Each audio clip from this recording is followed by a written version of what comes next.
Burası Hürriyet Mahallesi ile Çamlıca Mahallesi'nin birleştiği Dostlar Caddesi'dir. Burada altyapı çalışmaları yapılıyor ve ki uzun süredir bu çalışma devam etmektedir. Altyapı çalışmasına karşı değiliz.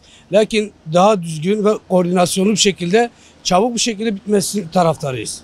Ama bitmiyor ve dikkat ederseniz burada kendi toz kalkıyor, araçlar geçiyor, toz kalkıyor ve sürekli sulamayı kendimiz yapıyoruz. Belediyeyi arıyoruz, belediye gelip sulama yapmıyor. Defalarca aramamıza rağmen yapmıyor. Burada koordinasyon bir şekilde çalışma yapılmıyor. Kazı yapıldığı esnada esnaf kendi boruların geçiş hattını işçilere kendi gösteriyor. Göstermediğin zaman patlak oluşuyor. Dün göstermedik de doğalgaz hattı patlatıldı. Koordinasyon sıfır. Koordinasyon bir şekilde çalışıldığı için çalışma bitmiyor. Ve yaklaşık 40 gündür böyle devam etmektedir. İsteğimiz, talebimiz bir an önce burayı koordinasyonlu bir şekilde bitirmeleri ve bizi de rahatlatmaları. 2 aydır burası, bu yol bitmiyor. Toz dumanı içinde kaldık. Altyapı yapıyor şu anda. Çalışma çok güzel gidiyor, yalnız yavaş gidiyor.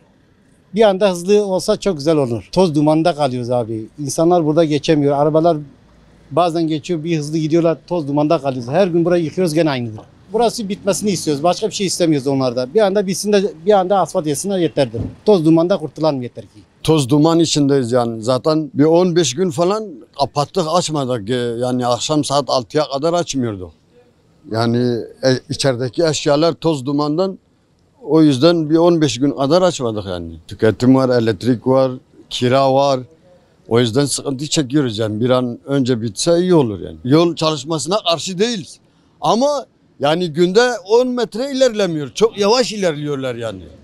O yüzden yoksa yol yapılsın biz de istiyoruz ama bir aydır aynı sıkıntıyı çekiyoruz yani. Bir an önce bitse iyi olur yani. Sulama zaten 5-6 günde bir kere suluyor gidiyor hani, o 10 dakika sonra aynı yine şey oluyor yani.